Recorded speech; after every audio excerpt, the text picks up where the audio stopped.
এই পৃথিবীতে মানুষ সৃষ্টি আল্লাহ করেছেন, এর মধ্যে 4টা পদ্ধতি পাওয়া যায়। বলেন কয়টা? 4টা। 1 নাম্বার, কোন নারী পুরুষ ছাড়াই আল্লাহ প্রথম আদম আলাইহিস সালাতু ওয়াস সালাম রে বানাইছে। নারী পুরুষ ছাড়াই আল্লাহ কুদরতি ভাবে বানাইছে। কোন নবীরে? আদম আলাইহিস সালাম। 2, পুরুষের পাজর থেকে আম্মা হাওয়াকে বানাইছে, মানে আদম নবীর পাজর থেকে আম্মাজান হাওয়া আলাইহিস সালাতু ওয়াস সালামকে বানাইছে। তাহলে প্রথম যারে বানাইছে কোন নারী পুরুষের সংমিশ্রণ প্রয়োজন হয়নি। দ্বিতীয় যাকে বানাইলেন আল্লাহ, আদম নবীর পাজর থেকেই বানিয়ে দিয়েছেন। 3, আমরা যারা বর্তমান পৃথিবীতে আছি, স্বামী স্ত্রীর বৈধ এক পদ্ধতিতে, আল্লাহ প্রদত্ত এক পদ্ধতিতে মানুষ সৃষ্টির যে ধারাবাহিকতা আল্লাহ রেখেছেন, রাখবেন, এটা আরেকটা। কটা হলো? 3টা। 4, বাবা ছাড়া শুধু মায়ের পেট থেকে আল্লাহ তার কুদরত প্রকাশ করেছেন। ঈসা নবীকে বাপ ছাড়া দুনিয়াতে সৃষ্টি করেছে। কটা হলো? এই 4 পদ্ধতি। তো ঈসা নবীরে আল্লাহ বললেন, এটা তো তোমার মার প্রতি নেয়ামত, তোমার আম্মারে আমি এমন বানাইলাম, আর তোমার প্রতি আমার নেয়ামত আছে, এটাও স্মরণ করো। কি নেয়ামত? তোমার আম্মা জনগণ থেকে আড়াল হয়ে পূর্ব দিকে চলে গেছে। ফান্তাবাজাত মিন আহলিহা মাকানান শারকিয়া। তোমার আম্মা পূর্ব দিকে চলে গেছে।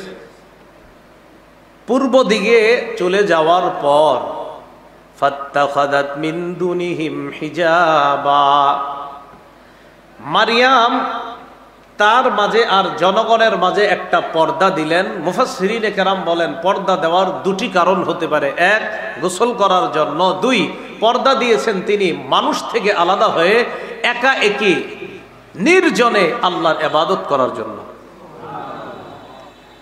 তো মারিয়াম যখন সেখানে পর্দার আড়ালে গেলেন, যাওয়ার পর ফারসালনা ইলাইহা রূহানা, আমি আমার রূহকে পাঠায়া দিলাম সেখানে, তথা জিবরিল আমিনকে পাঠাইলাম। ফাতামাসসালা লাহা বাশারান সাওয়িয়া, জিবরিল একটা মানুষের রূপ ধারণ করে মারিয়ামের সামনে উপস্থিত হলো। মারিয়ামের সামনে উপস্থিত হওয়ার পর ক্বালাত ইন্নী আউযু বিররহমানি মিনকা ইন কুনতা তাকিয়া, মারিয়াম বললেন, আমি তোমার থেকে আল্লাহর কাছে পানাহ চাই, রহমানের কাছে পানাহ চাই। তুমি যদি আল্লাহকে ভয় করো, এখান থেকে সরে যাও, তুমি পুরুষ, যাও এখান থেকে। জিবরিল আমিন জবাব দেয়, ক্বালা ইন্নামা আনা রাসূলু রাব্বিক লিআহাবা লাকি গুলামান যাকিয়া, আমি দুনিয়ার কোনো মানুষ নই, আমি তোমার রবের পক্ষ থেকে প্রেরিত ফেরেশতা। আপনি কেন আসছেন? লিআহাবা লাকি গুলামান যাকিয়া,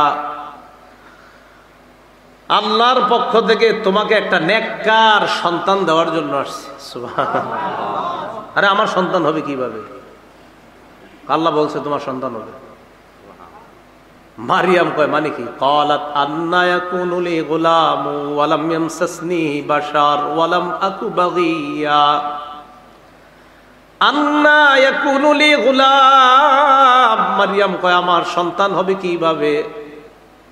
ওয়া লাম ইয়ামসাসনি বাশারু ওয়া লাম আকু বাগিয়া, কোন পুরুষ আমাকে স্পর্শ করে নাই, আমি ব্যভিচারিণী নারীও না, আমি খারাপ নারী না। পৃথিবীতে সন্তান 2 পদ্ধতিতে হয়, হয়তো বৈধ পন্থায়, না হয় অবৈধ পন্থায়। আমার কোনোভাবেই তো হওয়ার সম্ভাবনা নাই, আমার সন্তান হবে কিভাবে? এখান থেকে আমি মারিয়ামের জ্ঞান জ্ঞান জ্ঞান কত পরিমাণ জ্ঞানী ছিলেন মারিয়াম, এখান থেকে বোঝা যায়। জ্ঞানীও ছিলেন তিনি। জবাবটা দিলেন কি? জ্ঞান সুলভ জবাব, যে বৈধ পন্থায় স্বামী হতে হয় অথবা অবৈধ পন্থায়, কোনো পন্থাই তো না, তা আমার সন্তানটা হবে কিভাবে? জিবরিল আমিন বললেন, কাযালিক, ব্যাপারটা এমনই। সুবহানাল্লাহ। ক্বালা রাব্বুকি হুয়া আলাইয়া হাইয়ুন হুয়া আলাইয়া হাইয়িন, তোমার রব বলেছেন আমি আল্লাহর কাছে এটা একদম সহজ। ওয়ালিনাজালাহু আয়াতাল লিন্নাস, এটা আমি কেন করব জানো? আমি ঈসাকে গোটা জগতের জন্য নিদর্শন বানাবো। কিয়ামতের মাঠে আল্লাহ বলবে, ঈসা তোমার প্রতি যে আমার নেয়ামত, এই নেয়ামতকে স্মরণ করো। আমি তোমারে বাবা ছাড়া কুদরতিভাবে দুনিয়াতে আনছি। এই কথা ঈসা আলাইহিস সালাতু ওয়াস সালামকে আল্লাহ বলবেন। আর কি বলবেন? ও ঈসা আলাইহিস সালাতু ওয়াস সালাম তার মায়ের পেটে গেছে, যাই হোক, যাওয়ার পর নিয়ামতটা কিরকম, যাওয়ার পর তার মা পেটে নিলেন। প্রসব বেদনা তাকে খেজুর গাছের গোড়ায় নিয়ে গেছে। এটাকে বাইতুল লাহাম বলা হয়, আর খ্রিস্টানরা সম্ভবত এটাকে বেতেল হাম বলে। সেখানে যাওয়ার পর মারিয়াম যখন সন্তান প্রসব করবে, প্রসব বেদনা তাকে সেখানে নিয়ে গেল। সেখানে যাওয়ার পর জায়গাটা ছিল একটু উঁচু, তো সেখানে যাওয়ার পর মারিয়াম সেখানে বসা।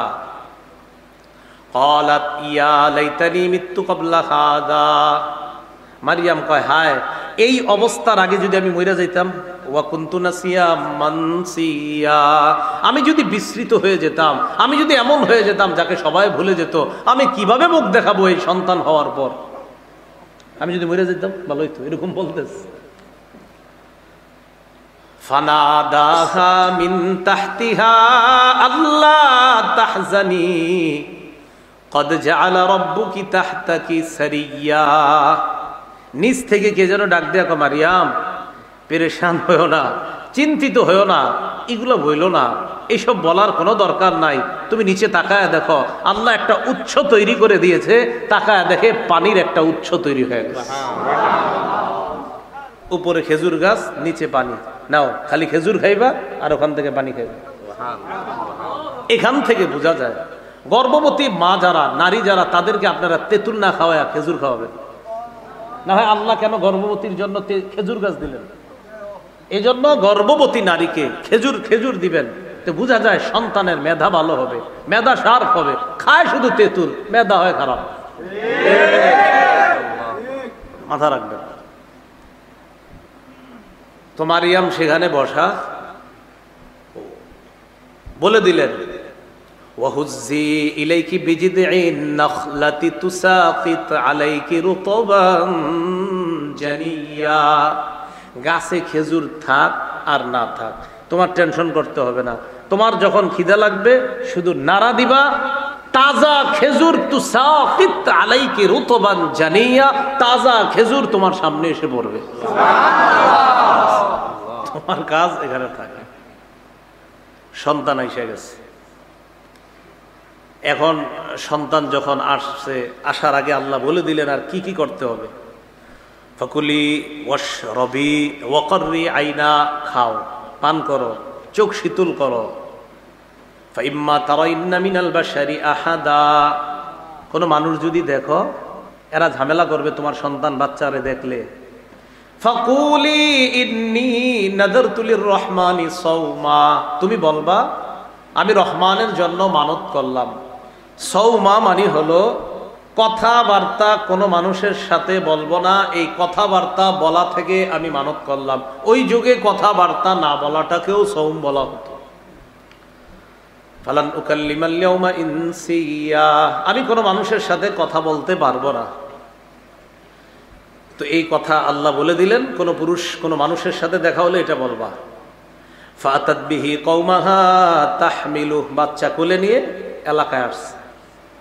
ক্বালু ইয়া মারইয়ামু লাকাদ জিতি শাইআন ফারিয়া, ছি ছি মারিয়াম, তুমি কি করলা? তো ভারী অন্যায় করছো, মহা অন্যায় কাম, মানে দেখাই শুরু করে দিচ্ছে। তুমি এটা কি করলা? আর স্বাভাবিকভাবে আপনারাও এটা করতেন। আল্লাহ শিখিয়ে দিছে, কিছু বলবা না, তুমি খালি চুপচাপ থাকবা। বলবা আমি কথা বলি না, মানত করছি, এবার চুপচাপ থাকবা, কিচ্ছু বলবা না। জনগণ আইসা মারিয়ামকে খালি ডিস্টার্ব করতেছে। ইয়া উখতা হারুনা মা কানা আবুকি ইমরাআ সাউই ওয়া মা কানাত উম্মুকি বাগিয়া, ও হারুনের বোন, তোমার বাবা ইমরান তো এত খারাপ ছিল না, মনে আসেনি? ইমরান বাইতুল মুকাদ্দাসের ইমাম, যিনি মারিয়ামের বাবা ছিলেন, ও মনে রাখেন মারিয়াম দুনিয়াতে আসার আগেই তার বাবা মারা গিয়েছে। মারিয়াম দুনিয়াতে আসার আগেই তার বাবা মারা গিয়েছে। মারিয়ামকে যিনি লালন পালন করেছে তিনি জাকারিয়া আলাইহিস সালাতু ওয়াস সালাম। জাকারিয়া নবী হলেন হান্না, যিনি মারিয়ামের আম্মা, এই হান্নার ভগ্নিপতি, তার মানে মারিয়ামের খালু। তো মারিয়ামের প্রতি আল্লাহর নেয়ামত আরো আছে, অনেক নেয়ামত আছে। মারিয়ামকে মৌসুম ছাড়া আল্লাহ ফল খাওয়াইছে, খানা খাওয়াইছে, অনেক নেয়ামত আছে। মারিয়াম যখন এলাকায় আসছে, এলাকায় আসার পর তারা বলতেছে ও হারুনের বোন। একটু মনে রাখেন, হারুনের বোন দ্বারা কি উদ্দেশ্য? হারুনের বোন দ্বারা দুটি উদ্দেশ্য হতে পারে। এক, হারুন নবী যিনি মুসা নবীর ভাই, হারুন নবী, এই হারুন নবীর বংশের সিলসিলার কোনো এক বোন লাগে মারিয়াম। মানে যাইতে যাইতে যাইতে আমার ভাই অমুকে, অমুকের ভাই, এরকম যাইতে যাইতে হারুন নবীর অনেক পিছনে গিয়ে তার ভাই সম্পর্কে হয় হারুন নবী। সরাসরি ভাই না, কিন্তু আপন ভাই না, মানে আপনার ভাই অমুকে, অমুকের ভাই অমুকে, অমুকের ভাই অমুকে, এরকম। সেই হিসাবে তিনি হারুন নবীর বোন। তো এলাকার লোকেরা বলতো আর কি, ও হারুনের বোন, মানে হারুন নবীর বংশের বোন তুমি, মানে হারুন নবীর বংশের একজন বোন, ওই বংশের বোন তুমি, এই হিসাবে তাকে হারুনের বোন বলতো। এক। দুই, অথবা মারিয়ামের বংশেরই কেউ হারুন নামে ছিল, যে তার ভাই হিসাবে বিখ্যাত ছিল হারুন, সে হিসাবে হারুনের বোন। তাহলে যদি মুসা নবীর ভাই নবী হারুন হয় তাহলে কিন্তু আপন ভাই না, অনেক পরে গিয়ে কোনো না কোনো ভাবে ভাইয়ের সম্পর্কে ভাই, এরকম। আর যদি বলেন আপন ভাই তাহলে হবে হয়তো মারিয়ামের কোনো আপন ভাই হারুন ছিল নামে, অথবা তারই বংশের কোনো হারুন নামে ভাই ছিল। কথাটা মনে থাকবে তো? তো জনগণ বলল হারুনের বোন, তোমার বাবা তো এত খারাপ না, আর তোমার মাও তো খারাপ নারী ছিল না, তুমি এরকম হইলা কিভাবে? তো চুপচাপ, আল্লাহ তো বলছে কথা বলবেন না। ফাশারাত ইলাইহি, ইঙ্গিত করে দিস কি আমি কোনো কথা বলবো না, ওই ঈসার সাথে কথা বলো। ঈসা বানি দুধ পান করতেছে, মায়ের কোলে আছে, ছোট মানুষ, 3 দিন বয়স অথবা 40 দিন বয়স, একই কথা বলবে। জনগণ বাচ্চার দিকে তাকায় কয়, ক্বালু কাইফা নুকাল্লিমু মান কানা ফিল মাহদি সাবিয়্যা, কোলের বাচ্চার সাথে আমরা কিভাবে কথা বলবো? ঈসা নবীর ডিস্টার্ব হইতেছে, এত আওয়াজ। মাথাটা সরাইলেন, সরায় বললেন ক্বালা ইন্নী আবদুল্লাহ।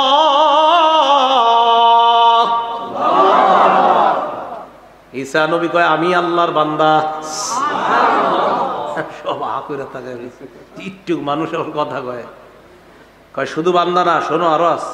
আতানিয়াল কিতাব, আল্লাহ আমারে কিতাব দান করছে। ওয়া জাআলানি নাবিয়্যা, আল্লাহ আমারে নবী বানাইছে। ছোট মানুষ এগুলো বলতেছে, এগুলা বইলা টইলা উনি আবার মায়ের কোলে আবার মতো। এটাই আল্লাহ কোরআনে বলছেন ওয়া ইউকাল্লিমুন নাসা ফিল মাহদি ওয়া কাহলা। ঈসা নবী মায়ের কোলেও কথা বলছে, বড় হওয়ার কথাও, বড় হওয়ার পরেও কথা বলছে। এটা আল্লাহর পক্ষ থেকে ছোটবেলায় নাবালেগ অবস্থায় যখন কেউ কথা বলার কল্পনাও করা যায় না, ওই অবস্থায় ঈসা নবীর মুখ দিয়ে কথা বলাটা, এটা ছিল আল্লাহর পক্ষ থেকে ঈসা নবীর মুজিজা। কিয়ামতের মাঠে আল্লাহ কয় ঈসা তোমার প্রতি যে নিয়ামত আর তোমার আম্মার প্রতি যে নিয়ামত এটা স্মরণ করো। তাহলে মনে বুঝে আসছে নিয়ামত গুলা। আর কি? ইয আইয়াতুকা বিরূহিল কুদুস, স্মরণ করো যখন আমি তোমাকে রূহুল কুদুস দ্বারা শক্তিশালী করলাম। এই রূহুল কুদুস দ্বারা কি উদ্দেশ্য? রূহুল কুদুস দ্বারা উদ্দেশ্য হলো জিবরিল আলাইহিস সালাতু ওয়াস সালাম। সহিহ বুখারীর বর্ণনা, 453 নম্বর হাদিসের বর্ণনা। রাসূলুল্লাহ সাল্লাল্লাহু আলাইহি সাল্লামের একজন সাহাবী ছিলেন, নাম হাসান ইবনে সাবিত রাদিয়াল্লাহু তাআলা আনহু। তিনি নবীজির কবি সাহাবী হিসাবে বিখ্যাত ছিলেন। এই হাসান ইবনে সাবিত রাদিয়াল্লাহু তাআলা আনহুকে নবীজি বললেন, হাসান আজিব আনিল মুশরিকিনা, মুশরিকরা যে আমারে উল্টা পাল্টা কথা বলে, আমার পক্ষ থেকে তাদেরকে তুমি কবিতার মাধ্যমে জবাব দিয়ে দাও। তো জবাব দিয়ে দেওয়ার পরে, এই কথা বলার পরে নবীজি বললেন, আল্লাহুম্মা আইয়িদহু বিরূহিল কুদুস, আল্লাহ আমার এই হাসান ইবনে সাবিত নামক সাহাবীকে জিবরিল আমিনের মাধ্যমে সাহায্য করেন, শক্তিশালী করে দিয়েন।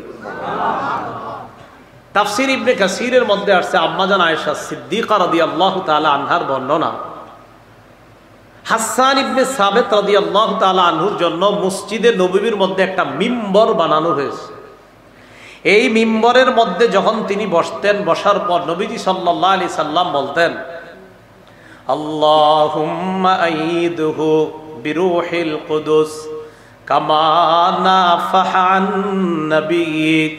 আল্লাহ, ঈসা নবীর পক্ষে জিবরিল আমিন যেইভাবে সহযোগিতা করত মানুষের জুলুম নির্যাতন থেকে বাঁচানোর জন্য, জিবরিল আমিন ঈসা নবীর সব সময় সহযোগিতা করত যেইভাবে, হাসান ইবনে সাবিত আমার সাহাবা, এই হাসানকেও জিবরিল আমিনের মাধ্যমে আপনি শক্তিশালী করেন, যেন জিবরিল আমিনের শক্তিশালী আর সাহায্যের কারণে আমার হাসান মুশরিকদের প্রত্যেকটা কথার জবাব দিয়ে দিতে পারে। তাহলে রুহুল কুদুস দ্বারা কোন ফেরেশতা উদ্দেশ্য? জিবরিল। বলেন কোন ফেরেশতা? জিবরিল। তো আল্লাহ বলেন, ঈসা আমার নিয়ামতটা স্মরণ করেন, কি? ইয আইয়াতুকা বিরূহিল কুদুস, রুহুল কুদুসের মাধ্যমে শক্তিশালী করেছে। তুকাল্লিমুন নাসা ফিল মাহদি ওয়া কাহলা। ঈসা আপনি শৈশবেও কথা বলতে পারতেন, ছোটবেলাও কথা বলতে পারতেন, কৈশোরেও কথা বলতে পারতেন, মায়ের বুকে থাইকা দুধের শিশু অবস্থায় আপনি কথা বলতেন, আর বড় হওয়ার পরে তো বলতেনই। এটা আমি আল্লাহর পক্ষ থেকে আপনার প্রতি ছিল নেয়ামত। মনে পড়ে কি নেয়ামতের কথা? কিয়ামতের মাঠে ঈসা নবীর আল্লাহ বলবেন। আর কি? وَإِذْ عَلَّمْتُكَ الْكِتَابَ وَالْحِكْمَةَ وَالتَّوْرَاةَ وَالْإِنْجِيلَ। আমি আপনাকে কিতাব শিক্ষা দিলাম। এই কিতাব দ্বারা উদ্দেশ্য একটা হতে পারে লেখা বিদ্যা শিক্ষা দিলাম। ওয়াল হিকমাতা, বুঝ শক্তি দান করলাম। ওয়াত তাওরাত, আমি তাওরাত এবং ইনজিলের যে বিদ্যা, এই বিদ্যাও আমি আপনাকে শিখিয়ে দিলাম। এটা কি মনে পড়ে? আপনার প্রতি এগুলো আমার নেয়ামত ছিল, এই নেয়ামতগুলো স্মরণ করেন। এটা কোথায় বলবে? কিয়ামতের মাঠে। তা আমারে আপনারে যদি বলে, কেউ তোমারে 5 তলা বাড়ির মালিক বানাইছিলাম, মনে পড়েনি তোমার? তো তুমি কি 5 তলা সারাক্ষণ ঘুমায়া থাকতা, জুমায়ও যাইতা না, 5 ওয়াক্ত নামাজ তো দূরের কথা, বছরে একটা ঈদের নামাজেও তুমি যাইতা না, মনে পড়েনি তোমারে যে 5 তলা দিছি? কি অবস্থা হবে? তো ঈসা আলাইহিস সালাতু ওয়াস সালামকে আল্লাহ বলবেন, আমি আপনাকে এই নিয়ামতগুলা দিছি, দুনিয়ার মধ্যে দিয়েছিলাম। আর কি? وَإِذْ تَخْلُقُ مِنَ الطِّينِ كَهَيْئَةِ الطَّيْرِ بِإِذْنِي فَتَنفُخُ فِيهَا فَتَكُونُ طَيْرًا بِإِذْنِي। স্মরণ করুন ওই সময়কে যখন আপনি কাদা মাটি থেকে পাখির আকৃতি আপনি বানাইতেন, বানানোর পর এটার মধ্যে আপনি ফু দিতেন, ফু দেওয়ার পর ওই কাদা মাটির আকৃতি যেটা আপনি পাখির রূপ দিয়েছিলেন, এটার মধ্যে ফু দেওয়ার পর আমি আল্লাহর হুকুমে বাস্তব পাখির মতো উড়া শুরু করে দেয়। ঈসা নবী কাদা মাটি দিয়ে পাখির আকৃতির মতো বানানোর পর এটার মধ্যে ফু দিতেন। আল্লাহ বলেন আমার হুকুমে এটা করতেন আপনি, বাকি আপনি ফু দেওয়ার পর তখন তাকায়া দেখতেন বাস্তব পাখি যেইভাবে উঠতেছে, আমি আল্লাহর হুকুমে আপনার কাদা মাটি দ্বারা বানানো ওই পাখিটাও বাস্তব পাখির মতো আমি আল্লাহর হুকুমে হয়ে যায়। মনে পড়েনি আপনার যে নিয়ামতটা দিছি আমি? ঈসা নবীরে কিয়ামতের মাঠে বলবেন। এখন এই জায়গায় একটা মাসালা, আপনারা আবার কিন্তু পাখিটাকে আইকেন না, এটা ওই শরীয়তে বৈধ, এই শরীয়তে না। এটা ওই শরীয়তে বৈধ, এখন আর এটা কিন্তু বৈধ না যে আপনি একটা রূপ দিবেন কোনো কিছু আকৃতি কইরা, এটা কিন্তু ঠিক না। হ্যাঁ, وَإِذْ تَخْلُقُ مِنَ الطِّينِ كَهَيْئَةِ الطَّيْرِ بِإِذْنِي فَتَنفُخُ فِيهَا فَتَكُونُ طَيْرًا بِإِذْنِي وَتُبْرِئُ الْأَكْمَهَ وَالْأَبْرَصَ بِإِذْنِي। জন্মান্ধ, একদম জন্ম থেকে অন্ধ মনে করেন, এই জায়গা থেকে এই জায়গার পুরা চোখটা লাগা রয়েছে, কথার কথা এমন চোখ, যেই চোখ এইভাবে লাগা, যে চোখ দিয়ে দেখার কোনো সম্ভাবনা কখনো নাই। ঈসা নবী আল্লাহর হুকুমে হাত রাখতেন, সাথে সাথে চোখ খুলে যায়। এটা ওনার মুজিজা ছিল। ওয়াল আবরাসা বিইজনি, কুষ্ঠরোগী পুরা শরীরটা পচে যাওয়ার অবস্থা, এবং কুষ্ঠরোগীর শরীরে ঈসা নবী হাত রাখতেন। হাত রাখার পর আল্লাহর নামে হাত রাখতেন, সাথে সাথে কুষ্ঠ রোগীকে আল্লাহ ভালো করে দিতেন। এগুলা বলার পর আল্লাহ বলেন, আরো মনে করেন তো, ওয়াইজ তুখরিজুল মাউতা বিইজনি, আপনি কবর থেকে মরা মানুষকে আমার হুকুমে জিন্দা করতে পারতেন। এটা কিভাবে? কানা ঈসা আলাইহিস সালাতু ওয়াস সালাম ইযা আরাদা আন ইউখরিজা আহাদান মিনাল কবরি ইউসাল্লি রাকআতাইন। ঈসা আলাইহিস সালাতু ওয়াস সালাম কাউকে যখন কবর থেকে বের করার ইচ্ছা করতেন, অন্যরা দেখতে চাইতো, দেখিত কবর থেকে মৃতকে বের করে দেখাও, তিনি 2 রাকাত নামাজ পড়তেন। পড়ার পর আল্লাহর কাছে তিনি দোয়া করতেন। দোয়া করার সাথে সাথে আল্লাহ কবরের অনেক আগে মারা যাওয়া মানুষটাকেও আল্লাহ নিজ হুকুমে, আল্লাহ নিজের হুকুমে, নিজের কুদরতে, শুধু ঈসা নবী দোয়া করতেন, আল্লাহ কবরের ওই মানুষটা বের করে দেখাই দিতেন। অনেক আগে মারা গেছে, আয়েশা সামনে দাঁড়ায় দিত, কথা বলতো, আবার কবরে চলে যেত। ঈসা নবীর আল্লাহ কিয়ামতের মাঠে বলবেন, মনে পড়েনি এগুলা যে আপনার দিছি আমি? ওয়াইদ কাফাফতু বানি ইসরাঈলা আনকা ইয জিতাহুম বিল বাইয়িনাত।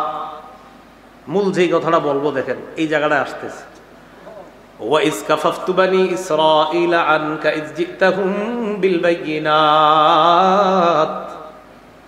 আমি আপনার থেকে বনি ইসরাঈলদেরকে আমি নিবৃত করেছিলাম। ইয জিতাহুম বিল বাইয়িনাত, আপনি তাদের কাছে স্পষ্ট নিদর্শন নিয়ে আসছেন, আপনার নবুয়তের প্রমাণ। যখন আপনি নবুয়তের প্রমাণ হিসাবে একের পর এক মুজিজা দেখাইতে লাগলেন, যখন আপনি তাদেরকে বলে দিতে থাকলেন, একের পর এক মৃতদেরকে আল্লাহর হুকুমে জিন্দা করলেন, কাদা মাটি দিয়ে পাখি বানিয়ে আল্লাহর হুকুমে ওই পাখি যখন উড়িয়ে দেখিয়ে দিতেন, জন্মান্তর চোখের মধ্যে আল্লাহর হুকুমে হাত রাখার পর যখন ওই লোকটা দেখতে পাইতো, কুষ্ঠরোগীর শরীরে হাত রাখার পর লোকটা যখন ভালো হয়ে যাইত, ফাকাল আল্লাযীনা কাফারু মিনহুম ইন হাযা ইল্লা সিহরুম মুবিন, তাদের মধ্যে যারা কাফের তারা বলতে লাগলো, ও এগুলা তো জাদু। কি কয় এগুলা? এটা হলো সমস্ত বাতিলদের শেষ অস্ত্র। যখন কোনো কাজে পারে না, শেষে ও আচ্ছা জাদু, এটা এরকম সেরকম বইলা হলো। আমাদের নবীরও বলছে, মোহাম্মদের বুঝছি সে গণক, ও সে কবি, আবার পারে না, কয় না মোহাম্মদ সাল্লাল্লাহু আলাইহি ওয়াসাল্লাম এরকম করে, তাই নাকি? জাদুকর একটা বইলা মনে করেন থামায় দেয় আর কি। যখন দেখে পারে না, এমনিও পারে না, অমনিও পারে, ও জাদুকর, গণক ইত্যাদি বইলা এরকম ভাবে নিবৃত্ত করে। তো আল্লাহ বলেন, বনি ইসরাঈলদের থেকে আমি আপনাকে নিবৃত্ত করেছিলাম, তারা জাদুকর বলে আপনাকে হত্যা করতে চেয়েছিল। নাউজুবিল্লাহ। কিভাবে হত্যা করবে? এক ঘরে ঢুকে ঈসা নবী এক ঘরে বসা, হত্যা করবে, পুরা প্ল্যান পাস হয়ে গেছে। হত্যা করার জন্য যখন প্ল্যান সব পাস, ওই মুহূর্তে তারা কয়েকজন আসছে ঈসা নবীরে হত্যা করবে। ঈসা নবী ঘরে বসা, একজনকে পাঠাইছে, যাও তুমি গিয়া কামটা শুরু করো, একটু করে আমরা আসবো। তো ঢুকছে, ঢুকার পর ঈসা নবী ভিতরে আছে, আরেকজন তারা পাঠাইছে ভিতরে, এখন কয়জন? 2 জন। একজনে মারার পর থাকবে কয়জন? একজন। বাকি মরা আর জিন্দা সহ ঘরে থাকবে কয়জন? 2 জন। মরা আর জিন্দা সহ থাকবে কয়জন? 2 জন। তা একজনে পাঠাইছে, পাঠানোর পর অনেকক্ষণ হচ্ছে আর কেউ বের হচ্ছে না। তো তারা এক পর্যায়ে ঢুকছে, ঢুকার পর ঘরে যেটা আছে, যিনি আছে, গিয়া দেখে ঘরে একজন আছে। ওই একজনের রূপটা ঈসা নবীর মতো দেখতে। তারে তারা ধরলো, ধরার পর শুলিতে চড়াইলো, চড়ানোর পর তাকে তারা শুলিবিদ্ধ করে হত্যা করলো। হত্যা করার পর তাদের মধ্যে 2 গ্রুপ। এক গ্রুপ কয়, আচ্ছা একটা কথা, কি ভিতরে তো ছিল 2 জন, মারলাম একজনরে, আরেকজন কো, যদি আমগো লোকরে মাইরা থাকি তো ঈসা কো, আর ঈসারে মাইরা থাকলে আমগো লোক কো। এটাই আল্লাহ বলেন, ওয়ামা কাতালুহু ওয়ামা সালাবুহু, তারা ঈসাকে হত্যাও করেনি, তারা ঈসাকে শুলিবিদ্ধ করেনি, ওয়ালাকিন শুব্বিহা লাহুম, তাদেরকে ধাঁধার মধ্যে ফেলে দেওয়া হয়েছে। আল্লাহু আকবার। এটা একটা ধাঁধা, যে আমগোটা মারলে ওইটা কো, ওইটা মারলে আমগোটা কো। আল্লাহ বলেন, বনি ইসরাঈলদের থেকে আমি আল্লাহ নিজ কুদরতে উপর দিয়ে আমি আপনাকে আসমানে, দ্বিতীয় আসমানে উঠায় নিয়েছি। কয় নাম্বার আসমান? দ্বিতীয় ঈসা নবী এখনো দ্বিতীয় আসমানে আছেন।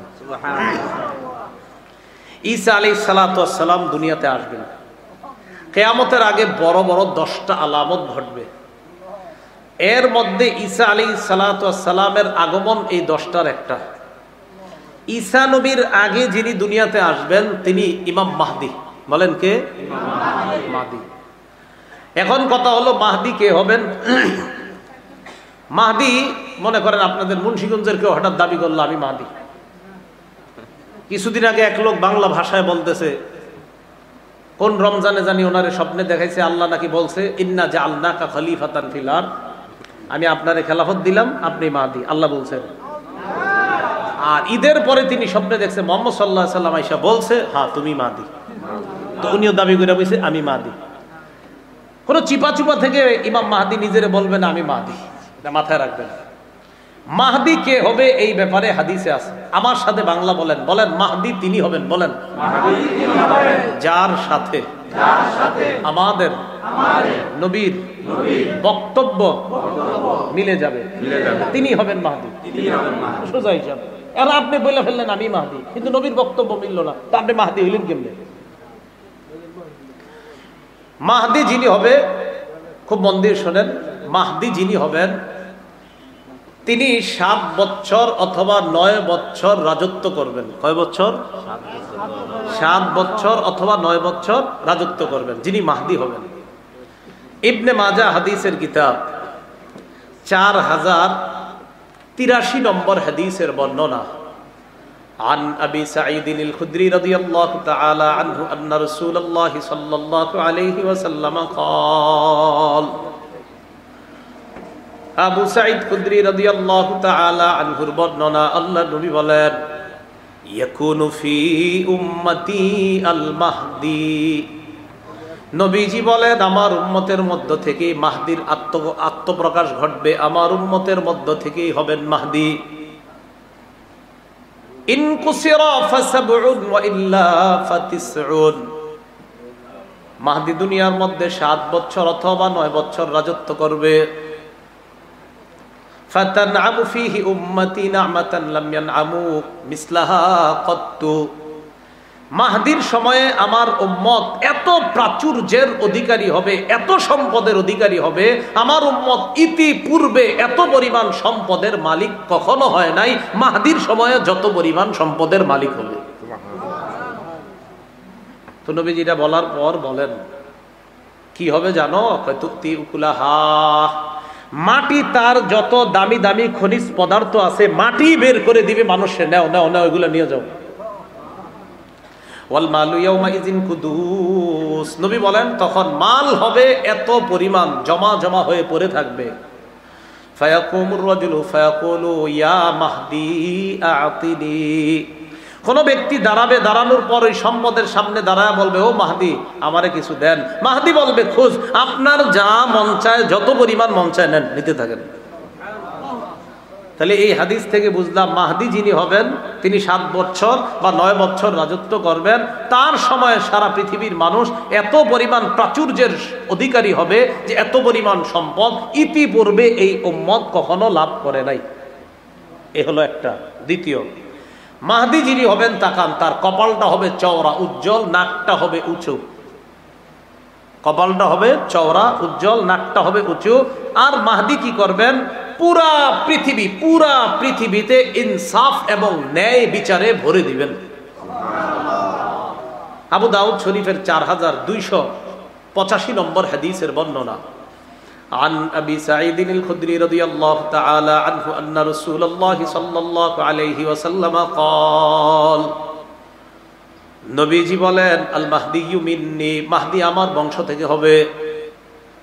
আজলাল জাবহা, মাহদির কপালটা হবে চওড়া উজ্জ্বল। আকনাল আনফি, মাহদির নাকটা হবে উঁচা। ইয়ামলাউ ফিল আরদি কিসতান ওয়া আদলা কামা মুলিআত জাওরান ওয়া যুলমা, পুরা পৃথিবীর মধ্যে পাশবিকতা, জুলুম নির্যাতনার পাশবিকতার জয় জয়কর অবস্থা যখন হবে, ওই সময়ে মাহদি পুরা পৃথিবীতে ইনসাফ আর ন্যায় বিচারে পরিপূর্ণ করে দিবেন। পুরা পৃথিবীতে জুলুম যদি হয়, বিপরীতে মাহদি পুরা পৃথিবীতে ইনসাফ কায়েম করবেন। তাহলে দ্বিতীয়টা বুঝলাম, 1 নাম্বার মাহদি যিনি হবেন 7 বছর বা 9 বছর রাজত্ব করবে, তার সময় উম্মত সবচেয়ে বেশি নিয়ামতের অধিকারী হবে। 2, মাহদি যিনি হবেন পুরা পৃথিবীতে ইনসাফ কায়েম করবেন, তার কপাল হবে চওড়া, তার নাক হবে উঁচু। 3, মাহদি যিনি হবেন আল্লাহ তাকে 1 রাত্রে খেলাফতের যোগ্য বানাবেন। 1 রাতে। কয় রাতে? তো আপনারা দেখবেন অনেকে 2-3 বছর যাবত দাবি করে আমি মাহদি, আমি মাহদি। অনেকের অনুসারীরা বলে আমাদের অমুকে মাহদি। আরে ভাই, এগুলা কি কথা? ইবনে মাজাহ 4085 নম্বর হাদিসের বর্ণনা, عن علي بن أبي طالب رضي الله تعالى عنه قال قال رسول الله صلى الله عليه وسلم, নবীজি বলেন আল মাহদি মিন্না আহলাল বাইত, আল্লাহ নবী বলেন মাহদি হবে আমাদের আহলে বাইতদের অন্তর্ভুক্ত, আমাদের আহলে বাইতদের মধ্য থেকেই হবে মাহদি। ইউসলিহুল্লাহু ফি লাইলা, 1 রাতে আল্লাহ তাকে খেলাফতের সমস্ত যোগ্যতা দান করবেন। 4 নাম্বার, মাহদি হযরত ফাতেমা রাদিয়াল্লাহু তাআলা আনহার বংশ থেকে হবে। কার থেকে? এখন মনে করেন আপনি বললেন মাহদি, আপনার বংশে কি ফাতেমা? তো এখন কেমনে আপনি মাহদি হবেন? তো এরকম মাঝে বললে হবে না, নবীর সবগুলা কথা এক ব্যক্তির সাথে মিলতে হবে, তাহলে তিনি হবে মাহদি। ইবনে মাজাহ 4086 নম্বর হাদিস, عن سعيد بن المسيب رحمه الله كنا عند أم سلمة رضي الله تعالى عنها فتذكرنا المهدية। সাঈদ ইবনুল মুসাইয়াব বলেন আমরা নবীজির বিবি আম্মাজান উম্মে সালামার কাছে ছিলাম, তখন আমরা মাহদির ব্যাপারে আলোচনা করলাম।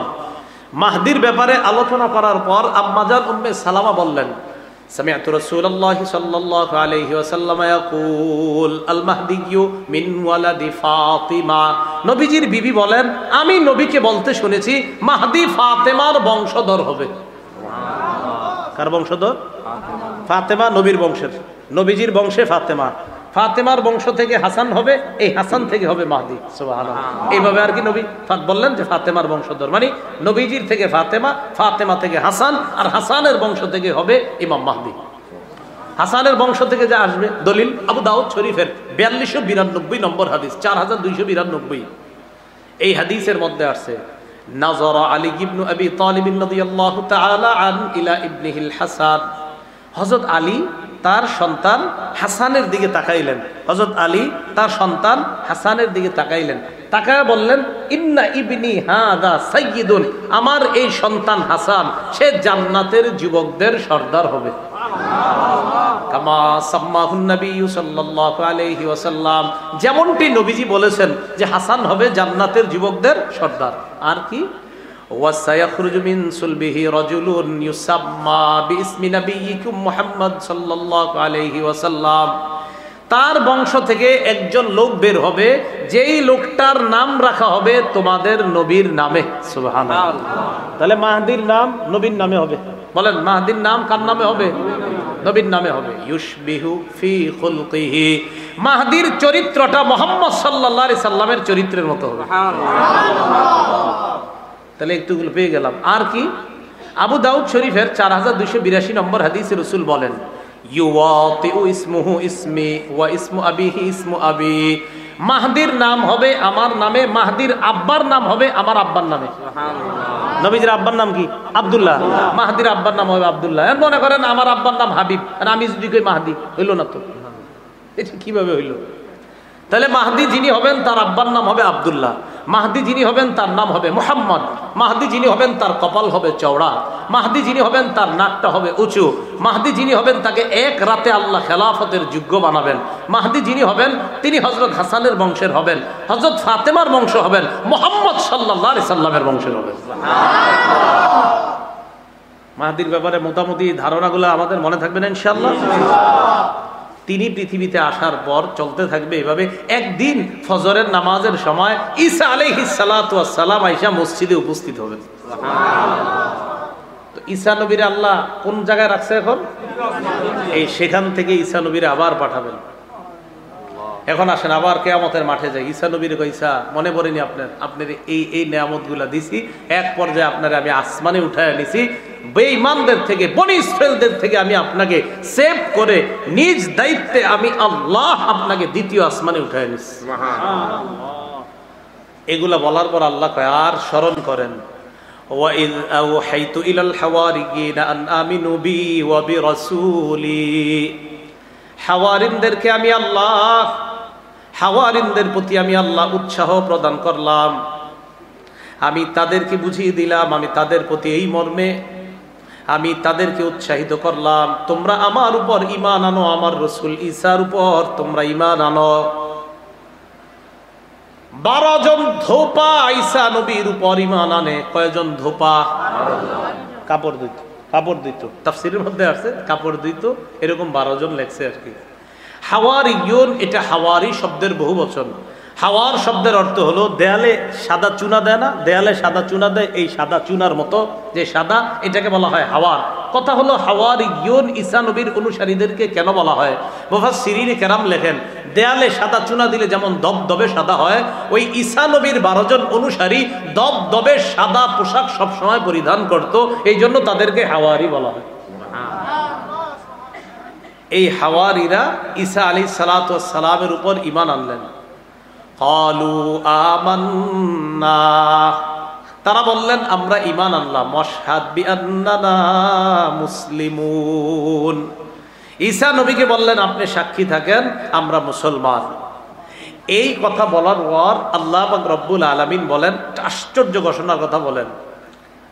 ঈসা আলাইহিস সালাতু ওয়াস সালামকে বলেন আর ওই কথাটা স্মরণ করেন তো, إذ قال الحواريون يا عيسى ابن مريم هل يستطيع ربك أن ينزل علينا مائدة من السماء। হাওয়ারিয়ুনরা ঈসা নবীকে বললেন, ও ঈসা পয়গম্বর, আল্লাহর কাছে আপনি দোয়া করে বলেন আল্লাহ যেন আমাদের জন্য আসমান থেকে দস্তরখান ভর্তি খাদ্য পাঠায় দেয়। কি ভর্তি? দস্তরখান ভর্তি খাদ্য পাঠায় দেয়। ঈসা নবী বললেন এইগুলা কি কথা বলো তোমরা? ক্বালাত্তাকুল্লাহ ইন কুনতুম মুমিনিন, ঈসা নবী বললেন আল্লাহকে ভয় করো যদি তোমরা ঈমানদার হও। এগুলা কি বলো?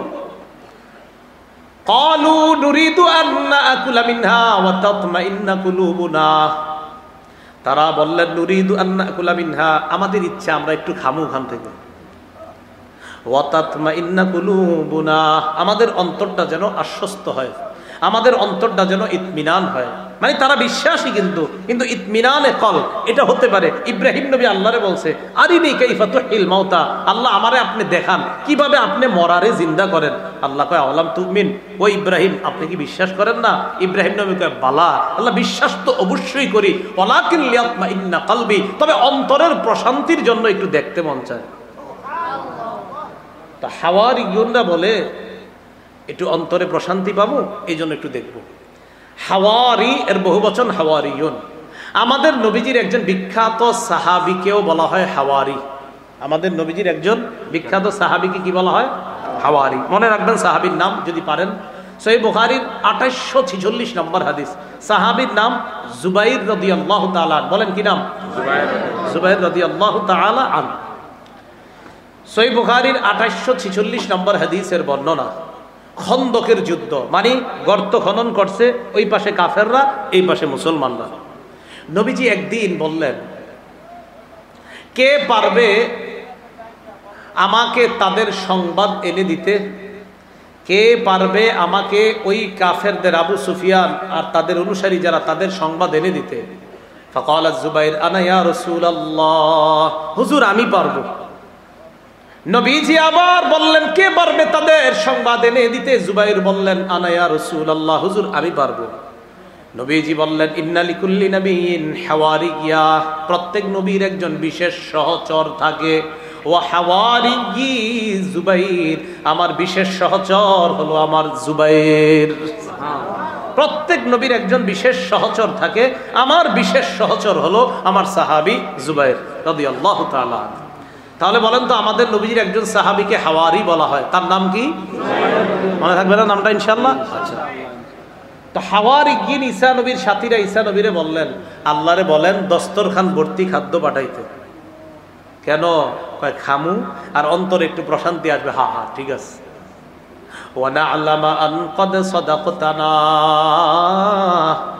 আগে যে আপনি আমাদেরকে কথাগুলা বলছেন এইগুলার ব্যাপারে যেন অন্তরের মধ্যে প্রশান্তি পাই। হ্যাঁ আপনার কথাগুলা সত্য, বিশ্বাস তো করছি, বাকি এটা যখন দেখবো পুরোপুরি বিশ্বাস। হ্যাঁ হ্যাঁ অন্তর প্রশান্তি হয়েছে, হ্যাঁ আপনি সব সত্য কথা বলছেন।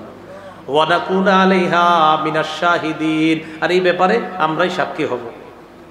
এই কথা বলার পর ঈসা নবী আল্লাহরে বললেন, قال عيسى ابن مريم اللهم ربنا أنزل علينا مائدة من السماء। ঈসা নবী বললেন, আল্লাহ আসমান থেকে খাঞ্চা ভর্তি খাবার পাঠায়া দেন, দস্তরখান ভর্তি খাবার। খাঞ্চা চিনেননি? চিনবেন তো, দেড় গ্রামে খাঞ্চা, আচ্ছা ওই জাতীয় কিছু একটা, খাঞ্চা ভর্তি খাবার পাঠায়া দেন। কয় কেন? তাকুনু লানা ঈদাল লিআউয়ালিনা ওয়া আখিরিনা ওয়া আয়াতাম মিন, আল্লাহ যেন এটা পূর্ববর্তী আর পরবর্তীদের জন্য আনন্দের কারণ হয়, এবং আপনার পক্ষ থেকে যে এটা একটা নিদর্শন, এটা যেন সারা পৃথিবীবাসীর কাছে এই কথাটা থাকে। এই যে আমি আপনি আজকে জানলাম যে আল্লাহ দস্তরখান ভর্তি খাবার পাঠিয়েছেন, এটা আল্লাহর নিদর্শন। সবাই যদি এরকম তাকায় দেখি আসমান থেকে খাবার আসতেছে, বলেন এটা কুদরত কিনা? তো ঈসা আলাইহিস সালাম আল্লাহরে বললেন, আল্লাহ আপনি পাঠায়া দেন, ওয়ারযুকনা আমাদেরকে রিজিক দেন, ওয়া আনতা খায়রুর রাযিকিন আল্লাহ আপনি উত্তম রিজিক দাতা। আল্লাহ বললেন ঈসা নবীরে, দেখেন আপনার ইমানদার অনুসারী যারা আছে তারা তো বিশ্বাস করবে বুঝলাম, অন্য যারা আছে قال الله إني منزلها عليكم, আল্লাহ বললেন অবশ্যই আমি আল্লাহ দস্তরখান ভর্তি খাদ্য দিব অবশ্যই। ফামান ইয়াকফুর বা'দু মিনকুম, এটা দেখার পরেও যদি কেউ অস্বীকার করে, এটা দেখার পরেও যদি কেউ অস্বীকার করে আমারে, ফাইন্নী উআযযিবুহু আযাবান লা উআযযিবুহু আহাদাম মিনাল আলামিন, আমি এমন শাস্তি দিব যেই শাস্তি দুনিয়ার আর কাউরে দেই নাই। ঈসা নবী এই কথা শোনার পর এরপর দস্তরখান পাঠিয়েছেন কিনা এটা কোরআনে নাই, কোরআনে আল্লাহর আলোচনা করেননি। তিরমিজির হাদিসে আর রাসূল সাল্লাল্লাহু আলাইহি সাল্লাম জানিয়ে দিয়েছেন আল্লাহ পাক রব্বুল আলামিন মাছ আর রুটি দস্তরখানের মধ্যে দিয়ে, তাফসীরের কিতাবে আসছে নিচে মেঘ উপরে মেঘ, এই দুই মেঘ দিয়ে দুই পাশ দিয়ে ঢাকনা দিয়ে মাঝখানে মাছ আর রুটি, তাফসীরের কিতাবে আসছে ঘি, মাছ, রুটি আরো অনেক কিছু জিনিস দিয়ে, পনির সহ দিয়ে আল্লাহ পাক রব্বুল আলামিন আসমান থেকে ওই খাদ্য পাঠিয়েছেন। ঈসা নবীর হাজার হাজার অনুসারী উম্মতরা দাঁড়ায়া দাঁড়ায়া এই দস্তরখান থেকে খাদ্য যে আসমান থেকে নামতেছে সবাই দেখছে। তো এটা আসতেছে, আল্লাহ বলে দিলেন এই খাদ্যের কেউ যেন জমা না করে, এই খাদ্য থেকে কেউ জমা করতে পারবে না, জমা করলে সমস্যা হবে। একদল চিন্তা করলো এটা তো বরকতি খাদ্য, এটা মনে হয় জমা করে রাখাই ভালো, অথচ আল্লাহ নিষেধ। কি করলো? আল্লাহ যা কয় করে উল্টাটা, জমা করে রাখছে। আল্লাহ পাক রব্বুল আলামিন এমন শাস্তি দিছে, বানর আর শূকরে রূপান্তরিত করে দিচ্ছে। হ্যাঁ, শূকরে রূপান্তরিত করে দিচ্ছে। এমন ভাবে শূকর হয়েছে, আপনার এই বউয়ের পাশে শুয়ে রয়েছে শূকর, কথাও বলে মানুষের মতো কথা বলতে পারে, কানতে পারে, কিন্তু শূকর হয়ে গেছে। আর কয় যে আমরা ঠিক করি নাই, অন্যায় করছি, ভুল করছি। ওই যে আল্লাহ বলে দিচ্ছেন এরপরেও যদি বিশ্বাস না করে এমন শাস্তি দিব যেই শাস্তি আর দুনিয়ার কাউরে দেই নাই। তো সাবধান করে দেন, আমি পাঠাচ্ছি, অবিশ্বাস করলে কিন্তু খবর আছে। এরপরেও তারা আল্লাহর প্রতি পূর্ণ আস্থা আনতে পারেনি। তো আল্লাহ কিয়ামতের মাঠে ঈসা নবীরে কয় আপনার এগুলা মনে পড়েনি, এই নেয়ামত গুলো আমি আপনারে দিছি।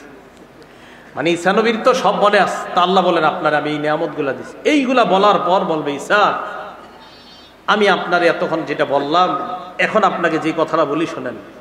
إذ قال الله يا عيسى ابن مريم أأنت قلت للناس اتخذوني وأمي إلهين من دون الله, আল্লাহ বলবে ঈসা আ'আনতা কুলতা লিন্নাস, আপনি কি মানুষকে বলছেন, মানুষকে এই কথা বলছেন কিনা, ইত্তাখিজুনি ওয়া উম্মি ইলাহাইনি মিন দুনিল্লাহ, মানুষ তোমরা আমারে আর আমার মারে খোদা মানো। নাউজুবিল্লাহ, আপনি কি এই কথা বলছেন মানুষরে? তো ঈসা আলাইহিস সালাতু ওয়াস সালামকে আল্লাহ এটা বলবেন যে আপনি কি এই কথা বলছেন মানুষকে যে তোমরা আমাকে আর আমার মাকে তোমরা ইলাহ মানো। এজন্য তাদের মধ্যে একটা দল আছে তৃত্ববাদে বিশ্বাসী। কি বাদ? তৃত্ববাদ। তৃত্ববাদ মানে ঈসা নবীরে তাদের একদল তিন খোদার এক খোদা মানে। ঈসা নবীর আম্মাকে মানে আরেক খোদা, আর আল্লাহ হলেন আরেকজন। মোট কয়জন হলো? তিন। এই তৃত্ববাদে বিশ্বাসী আছে একদল। আরেক দল তৃত্ববাদী বিশ্বাসী না, মানে ঈসা নবীর খোদা মানে না ঠিক, তবে তারা ঈসা নবীর ছবি নিয়ে তার সামনে পূজা করে, আরাধনা করে, ইবাদত করে, এটাও খোদা মানারই নামান্তর। তো ঈসা আলাইহিস সালাতু ওয়াস সালাম যখন আল্লাহ বলবেন আপনি কি এগুলা বলছেন, ঈসা নবী তখন বলবে সুবহানাক, আল্লাহ আপনি পুত পবিত্র, আমি কিভাবে এই কথা বলবো আল্লাহ? আল্লাহ এই কথা বলার তো আমার কোনো হকই নাই, আমি তো এটা বলতে পারি না। ইন কুলতুহু ফাকাদ আলিমতা, আল্লাহ আমি যদি এই কথা বলে থাকি তা আপনি তো ভালো জানেন এই কথাটা। কিয়ামতের মাঠে বলবে আল্লাহ আমি যদি এই কথা বলে থাকি এটা আপনি ভালো জানেন। তা'লামু মা ফি নাফসি, আল্লাহ আমার মনে কি আছে এটা আপনি জানেন। ওয়ালা আ'লামু মা ফি নাফসিক, আপনার মনে কি আছে এটা আমি জানি না। ইন্নাকা আনতা আল্লামুল গুয়ুব, আল্লাহ আপনি হলেন সমস্ত অদৃশ্যের খবর রাখেন। মা কুলতু লাহুম ইল্লা মা আমারতানি বিহি আন ইবুদুল্লাহ রাব্বাকুম, আল্লাহ আমি তাদেরকে শুধু এতটুকু হুকুম করেছি যে তোমরা আল্লাহর ইবাদত করো, যে আল্লাহ আমার রব আর তোমাদের রব, আমি শুধু এই হুকুম করছি, এছাড়া আমি আর অন্য কোনো কিছু বলি না। তাফসীরের কিতাবে আসছে আল্লাহ পাক রব্বুল আলামিন ঈসা নবীরে যখন বলবে আপনি কি জাতিরে বলছেন যেন জাতি আপনারেও খোদা মানে, আপনার আম্মাকেও যেন খোদা মানে, এই কথা বলছেন? তাফসীরের কিতাবে আসছে। এটা শোনার সাথে ঈসা নবী বলবে যখন না, উম্মতকে আল্লাহ ডাকবে, ডাকার পর বলবে উম্মত তোমাদের কি ঈসা নবী এই কথা বলছে? উম্মত কয় হ্যাঁ বলছে। যখন বলবে বলছে, তাফসীরের কিতাবে আসছে ঈসা নবীর মাথার চুল খাড়া হয়ে যাবে, যে কি কয়, আমি বলে এদেরকে এই কথা বলছি। তো ঈসা আলাইহিস সালাতু ওয়াস সালাম কিয়ামতের মাঠে আল্লাহ নবীকে পর্যন্ত এই কথা বলতেছে, আপনি কি জানেন? আল্লাহ তো জানেই সব, এগুলা বলে নাই উনি। এটা আল্লাহ কেন বললেন? যে নবীদেরকে আমি সেখানে প্রশ্ন করি। আল্লাহ পাক এক আয়াতের মধ্যে বলেন ফালা নাসআলান্নাল্লাযীনা উরসিলা ইলাইহিম ওয়ালা নাসআলান্নাল মুরসালিন, মানুষ শোনো, যাদের কাছে নবী পাঠানো হয়েছে তাদেরকেও অবশ্যই অবশ্যই জিজ্ঞাসা করব, আর রসুলদেরকেও আমি আল্লাহ অবশ্যই অবশ্যই জিজ্ঞাসা করব। তো রসুলদেরকে যদি জিজ্ঞাসা করে, এই আয়াতটা তো আমার আপনার প্রতিদিন স্মরণে আনা উচিত যে আল্লাহ কথাটা বললেন কি, যে উম্মতকে জিজ্ঞাসা করবে এটা ঠিক আছে, আমরা তো কত ভুল ভ্রান্তি করি, কিন্তু আল্লাহ বললেন উম্মতকে তো জিজ্ঞাসা করবই, রসুলদেরকেও করব, অবশ্যই অবশ্যই আমি তাদেরকে করব। তো ঈসা আলাইহিস সালাতু ওয়াস সালামকে কিয়ামতের মাঠে আল্লাহ এইগুলা বলবেন। এইভাবে ঈসা নবীর আল্লাহ পুতু পবিত্র করবেন, অন্য জাতিকে ডাকবেন, শেষ নবীর উম্মতকে ডাকবেন। নূহ নবীর সাথেও তার জাতি এইভাবে গাদ্দারি করবে, নূহ নবীর জাতিকেও আল্লাহ ডাকবেন, ডাইকা বলবে তোমাদেরকে নূহ নবী দাওয়াত দেয় নাই? বলবে না। নূহ নবীরে ডাক দিবে, আপনি দাওয়াত দিয়েছেন? হ্যাঁ আল্লাহ দাওয়াত দিয়েছে। তারা বলে না। সাক্ষী আছে আপনার? জি সাক্ষী আছে। কারা? শেষ উম্মত। ওই উম্মতকে ডাকবে, বুখারীর বর্ণনা আছে। উম্মতকে ডাক দেওয়ার পর বলবে তোমরা সাক্ষী? হ্যাঁ। তখন আবার ওই উম্মত বলবে এরা আবার কিভাবে সাক্ষী হয়, এরা তো আমাদেরকে দেখে নাই, অনেক পরে আসছে দুনিয়াতে। উম্মত তোমরা কিভাবে সাক্ষী দাও? আল্লাহ তো সব জানে। উম্মত বলবে আমাদের নবী আমাদেরকে জানায় দিছে।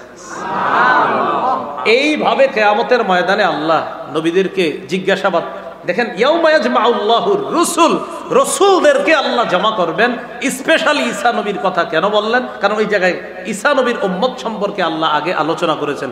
বুঝাইতে চাইলাম পুরো আলোচনাটা থেকে, উম্মতকে জিজ্ঞাসাবাদ করাটা এটা একটা সাধারণ বিষয়, আমগুলো তো জিজ্ঞাসা করবে, কারণ আমরা কত ভুল করি, কিন্তু আল্লাহ নবীদেরকে পর্যন্ত জিজ্ঞাসাবাদ করবে।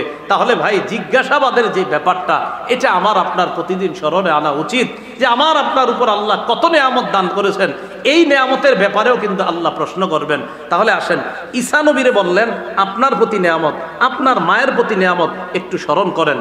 এবার কোরআনের সূরা তাকাসুরের মধ্যে আসেন, আল্লাহ কি বলেন? সুম্মা লাতুসআলুন্না ইয়াউমা ইযিন আনিন নাঈম। আনা সূরা তাকাসুর, ঠিক আছে? হ্যাঁ, সূরা তাকাসুরের শেষে আল্লাহ বলেন সুম্মা লাতুসআলুন্না, অবশ্যই অবশ্যই তোমাদেরকে জিজ্ঞাসাবাদ করা হবে। এটা আমি আপনি আমরা সবাই কি? আনিন নাঈম, আমি আল্লাহ যত নেয়ামত দিছি সব সম্পর্কে তোমাদেরকে জিজ্ঞাসাবাদ করব। তাহলে বলেন তো নবীকে আল্লাহ কি সম্পর্কে জিজ্ঞাসা করছে? নেয়ামত। বলেন কি সম্পর্কে? ঈসা আপনার এই নেয়ামত দিছি, আপনার এটা দিছি, স্মরণ করেন এটা দিছি। এখন আমারে আপনার যদি আল্লাহ বলে কি বান্দা সব বাদ দেন, যদি বলে এই দুইটা সুন্দর হাত দিছি, তুমি কেমনে সুদের টাকায় হাত দিলা? আমি এত সুন্দর দুইটা নেয়ামত দিছি, হাতটা দিলা কেমনে? দুইটা চোখ দিয়ে দুই বলে আল্লাহ আমি এত সুন্দর দুইটা চোখ দিলাম, তুমি কিভাবে সারাক্ষণ অশ্লীল জিনিস দেখলা?